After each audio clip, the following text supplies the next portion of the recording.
Let's proceed with the next talk on transplantation from donors with hepatitis C infection. May I invite the speaker, Dr. Anshul Bhalla. Now, I take this opportunity to invite the chairpersons for the session, Dr. Sanjay Vikrant, Dr. Piyali Sarkar, and Dr. Ravi Shankar Bonu. Over to the chairpersons.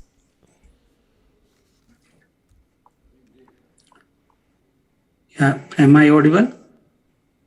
Sir, audible, sir. Yeah, good afternoon and welcome to this session. And the topic is very interesting. The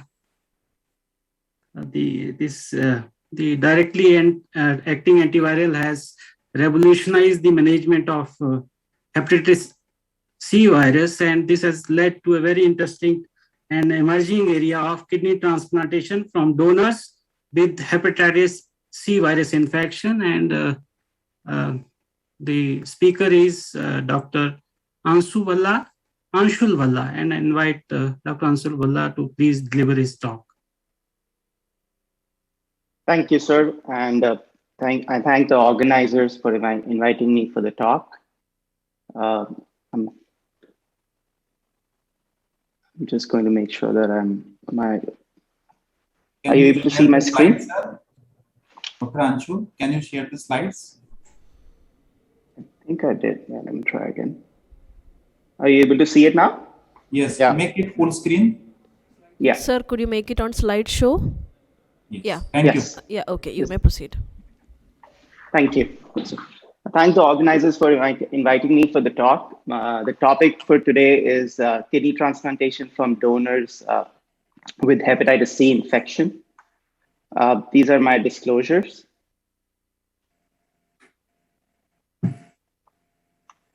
So I'll be dividing my talk into donors. I'll talk about donors with hepatitis C and how we have seen an increase in donors with hepatitis C. I'll touch upon the direct antiviral drugs that are available now for hepatitis C. We'll talk about the initial clinical trials and then the real world experience, and then how the future looks in hepatitis C transplantation. So talking about increase in donors with hepatitis C, one of the main reasons for that has been increase in overdose deaths in US. And as you can see, over the last 2 decades, the overdose deaths have really shot up, especially in the past 10 years. And out of these overdose deaths, back in 2016, about 30% of them actually had hepatitis C infection. But although the deaths were higher and there were more organs available from donors with hepatitis C, the discard rate from these discard rate of these organs, and specifically talking about kidneys, has been high. So looking at 2015 to 2019, the transplant rate was lower, and the transplant rate was lower than the discarded and not recovered rate. It's gotten better, and over the years, there have been more kidneys that are transplanted, although there are still a lot of kidneys that are discarded or not recovered. The probability of discard, and the top line is for seronegative, so non-hepatitis C kidneys. The blank triangle is hepatitis C kidneys from 2015 to 2017, and the circle is 2018 to 2019. And as you can see, the probability of discard has been lower in the past 2 years as compared to the 2-year period between 2015 to 2016. But as the KDPI increases, the probability of discard increases to as high as 0.7. And as you all know, the KDPI has hepatitis C as one of the criteria which can increase the KDPI number. But the direct antiviral therapy availability has really changed the landscape of kidney transplants from hepatitis C donors. So the sustained virological response in the era of interferon was really low.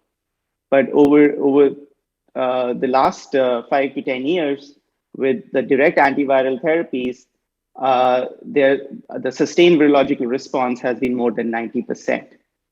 As you all know, these are the different antiviral drugs that are available, and most of them act on the non-structural proteins.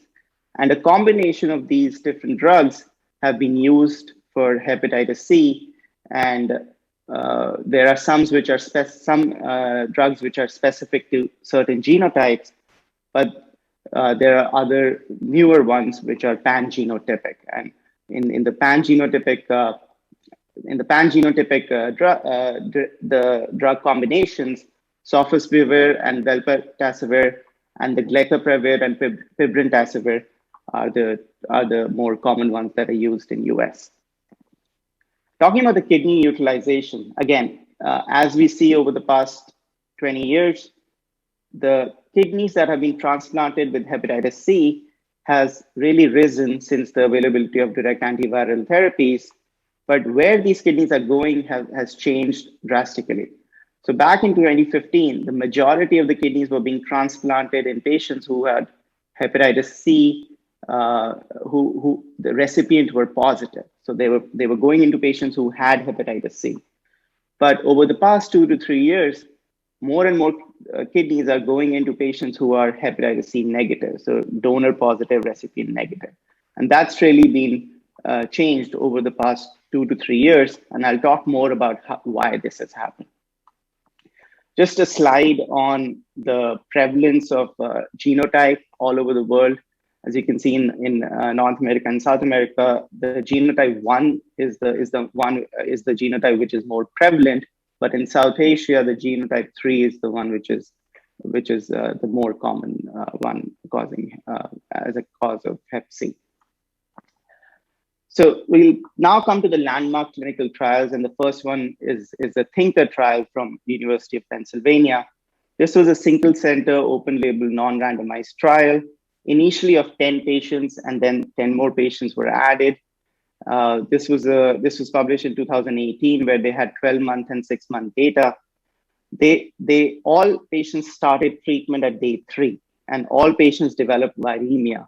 So there was 100% transmission of Hep C from donors to recipients. 17 of them had 12 weeks, and 3 patients who had the NS5A mutations had 16 weeks of the elbasvir and atrazoprevir combination. The GFR at 6 months were similar in donors with and without Hep C. So recipients who got kidneys from donors with and without Hep C. And GFR at 12 months was actually a little bit higher, but not significant, according to the analysis in patients who had gotten kidneys from donors with hepatitis C. Recipients had hepatic and renal complications. We'll talk more about it, but they were transient and were successfully managed. Coming on to the other trial, which came around the same time, this was the Expander trial from Johns Hopkins University. Again, an open label, single center, non-randomized trial of 10 recipients.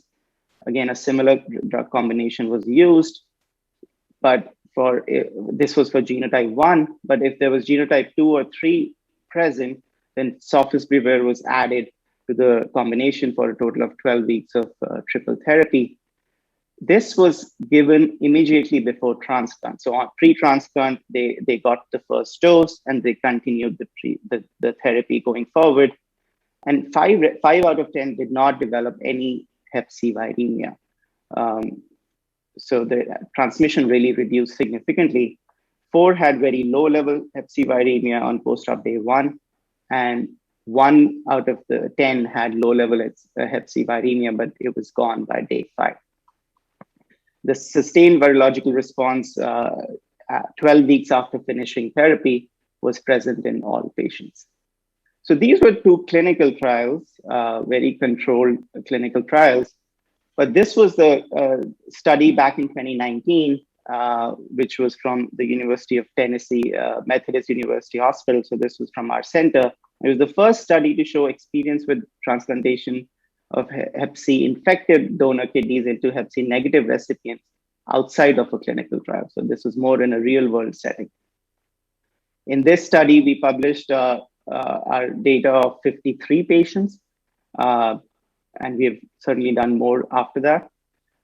The protocol was early monitoring of CMP, early referral to transplant hepatology, treatment with a pan-genotypic direct antiviral therapy.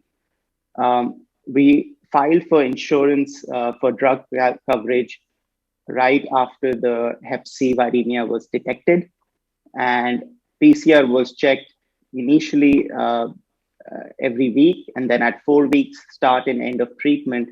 And then we checked for SVR4 and SVR12, so 4 or 12 weeks after finishing therapy.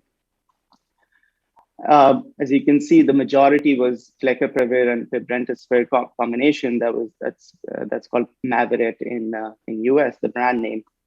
And the genotype, as expected, the most common one was genotype 1, and the next common one was genotype 3. So again, as expected, all patients developed Hep C viremia after transplantation before starting treatment, and the level was very high. This is 5.5 log 10 copies per ml. So all of them had high-grade Hep C viremia. When they started treatment at 4 weeks, only 25% had Hep C viremia. And then at the end of the treatment, everyone had cleared their Hep C. And eventually everyone developed a sustained virological response at 12 weeks. Looking at the kidney function and kidney outcomes in our study, so there was 6% delayed graft function, so it was very less. And the GFR remained stable during the course of the treatment. This was a start of therapy, and then during the course of the treatment and afterwards, the GFR improved significantly after transplant and then stayed stable.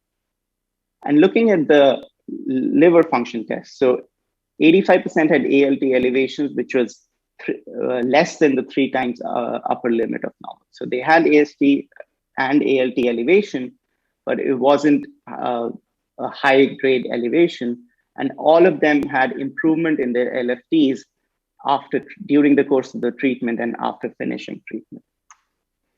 This was again, a study from our center, a little bit larger cohort, and we published the 1-year follow-up study and had a comparison with matched controls.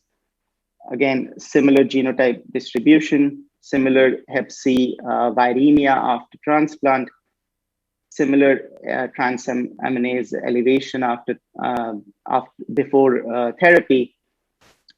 And the thing to note here is that time between transplantation and treatment initiation initially was 76 days. So it was more than 2 months that it took for insurance approval. Although during the course, as we gain more experience, this came down to about 60 days. And now it's down to about 30, 35 days median, where patients start direct antiviral therapy at our center. So in our first experience, we saw 30% patients develop BK viremia and 60% developed CMV viremia. And this was within 1 year, and 30% developed BSA. So this was a little bit concerning that why are patients developing this high, these infectious complications and antibodies. So but in the 1-year study that we published, the GFR was stable between patients who had Hep C positive donor or Hep C negative donor. And the class 1 and class 2 DSAs was also similar, although slightly higher, but not statistically significant in the Hep C positive donors. In adjusted models, and this was adjusted for a lot of baseline variables, the GFR at different points was similar in both patients with Hep C positive and negative donors. So the kidney graft outcomes were similar. This was a SRTR analysis published in 2019, looking at all kidney transplants that were done from Hep C positive donors to recipients that were negative. And they compared it with donors that were negative and recipients who were negative who got kidneys from Hep C negative donors. And they did another comparison of recipients who had Hep C positive serologies and had gotten kidneys from Hep C positive donors. Just to note here is all the 12-month GFR and 12-month creatinine were overall stable, although slightly statistically significant. but clinically that was not very relevant, and was the 12-month graft outcomes was similar. But since I mentioned the BK viremia signal that was there in our initial study, this was a collaboration of 4 centers where they took data of Hep C positive to negative kidney transplants and matched to controls from the same center to avoid variability in practice and immunosuppression regimens. They looked at BK viremia greater than 1,000 and BK viremia greater than 10,000. And for greater than 1,000, there was no difference. Although the greater than 10,000, there was a higher risk of BK viremia. So the conclusion was that there might be a slightly higher risk of severe BK viremia, defined as greater than 10,000 copies per ml. Although, again, as we've seen, the graft outcomes have been similar in the groups. We also looked at the liver outcomes. So from our cohort, we took 29 patients and we did liver biopsies. The median time between transplantation and SVR12, again, these were early cohorts, so it was 244 days. So it was almost 8 months. Median follow-up since transplant has been 33 months. And as we have seen, all of them developed very high-grade Hep C viremia, but 25 out of the 29 did not have any fibrosis, and 4 patients only had F1 fibrosis, so it was very mild, and no patient had advanced fibrosis. Grade 1 mild inflammation was present in 6 patients. And when we compared patients who started treatment less than 6 weeks versus greater than 6 weeks, there was no difference in the presence of fibrosis. So in spite of the high-grade Hep C viremia, liver outcomes were similar. This is going to be presented as an abstract in AASLD, the liver conference, and the manuscript is in preparation, so it's not published yet. I just want to touch upon the ezetimibe. So we use ezetimibe at our center as a bridge to direct antiviral therapy. It's actually an antagonist of this receptor called Niemann-Pick C1-like-1 receptor. It's required for Hep C entry. And we compared 20 patients from our center and 50 patients from Vanderbilt, where ezetimibe was not used. And the primary outcome was Hep C RNA at 1 to 2 weeks after transplant, but before starting the therapy. And we saw 1 log lower ezetimibe, lower median viral load in the ezetimibe group. And the peak or the highest viral load was lower in the ezetimibe group. So the use of ezetimibe group was associated with a lower median, mean, as well as the peak Hep C viral load. So as a practice, we use ezetimibe in all our patients right after transplant until they start direct antiviral therapy. Talking about the optimal initiation, and so when to start and how long to treat, there have been multiple studies that have been published, especially in the last 2 years. This was a multi-center study looking at 8-week prophylaxis, so starting at the time of transplant. Again, 100% had sustained virological response, good patient and graft survival. Even in this study, 30% developed BK viremia. So there was initially we thought that maybe the BK viremia was higher because in our study because we were doing the transmit and treat approach. But even in this study, there was 30% BK viremia. And this was another study looking at 4-week therapy, again, with very good outcomes. But these were 2 other studies where they looked at 2-day and 4-day prophylaxis. So very short and ultra short prophylaxis. And in the 2-day and 4-day, about 13% failed prophylaxis. So they actually developed viremia after 4 days of receiving these the prophylaxis, and 3 out of them actually developed DAA resistant Hep C. So they had to be treated with second-line agent, and 1 out of the 3 that developed resistance actually ended up developing long-term Hep C viremia, as compared to a 1-week prophylaxis where only 2 patients failed that 1-week prophylaxis. So in summary, kidney transplant from donors with Hep C infection has become standard of care. Kidney and liver outcomes are comparable to patients who are getting kidneys from negative Hep C donors. Optimal strategy of prophylaxis versus transmit and treat approach needs further study. Duration of prophylaxis, I think there'll be more studies coming. We are also participating in some trials where maybe a 2 to 4 week period will likely suffice. But with the problem with prophylaxis approach right now in US is insurance approval before transplant, and that's a challenge in the real world setting. The slight increased risk of severe BK viremia has been seen in the transmit and treat approach, but doesn't seem to have much effect on the long-term outcomes. I would like to have acknowledge the team at Methodist University Hospital, and I thank organizers again for inviting me for the talk, and I can take questions and comments. Thank you. Chairpersons? Yeah, thank you, Dr. Anshul, for a wonderful talk. My question will be, when the risk of acquiring infection when you offer a kidney from the Hep C positive patient to a hepatitis C naive patient, when the risk is almost 100%, so would you recommend that you should institute the antiviral drug prophylactically, or you should wait for the patient becoming positive for the Hep C? So I think the ideal approach, the best approach would be to do prophylactic.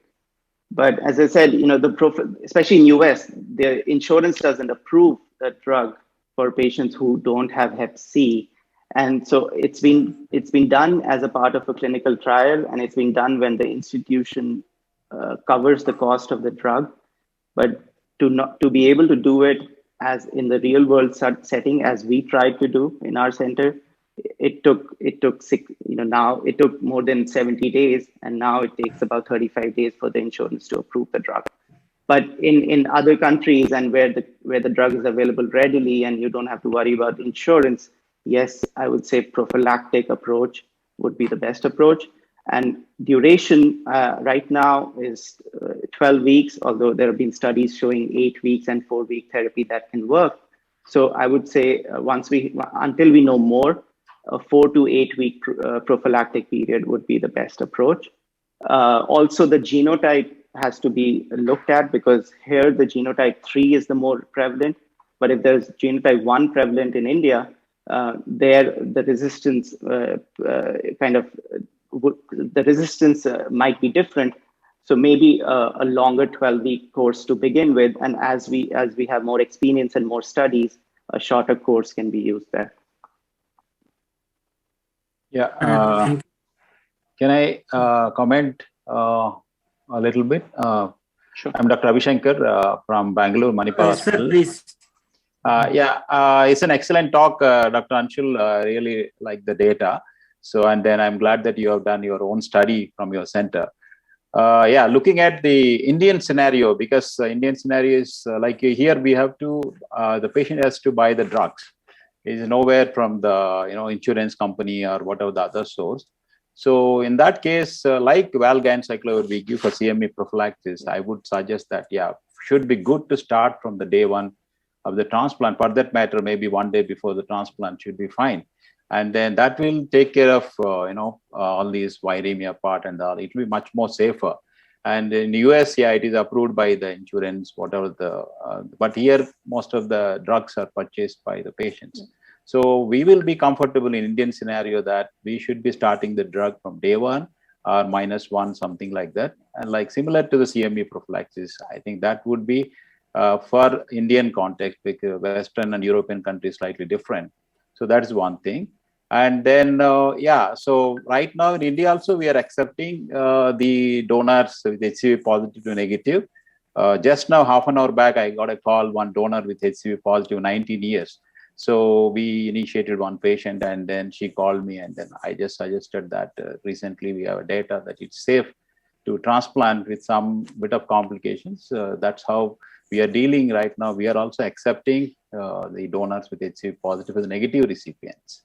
So I just want to ask you, how did you manage the CME, like 60% CME is a little bit more. So you put them on therapy after we diagnose, or because most of them, they'll be on prophylaxis. So most of the CMV actually was after they finished prophylaxis. So we do 3 months in intermediate risk, and so most of them were after. And although there was presence of CMV viremia, it wasn't CMV disease. It was low level CMV viremia. So we just reinstituted the Valside or Valganciclovir. So, yeah. I understand it's not a tissue invasive disease. It's just maybe a viremia part. Yeah. So, yeah, these are my questions. So probably other chairpersons can ask anything from their end. So we are running short of time. Could you wind up the session? Yeah, that should be fine, I think. So it's a nice lecture. I really thank for the data, and then we will be looking for more patients from now in India also. So thank you so much. Yeah. Thank you. Yeah, we thank the organizer for giving us opportunities, and over to the organizers. Thank you so much for the opportunity from my side as well. Thank you.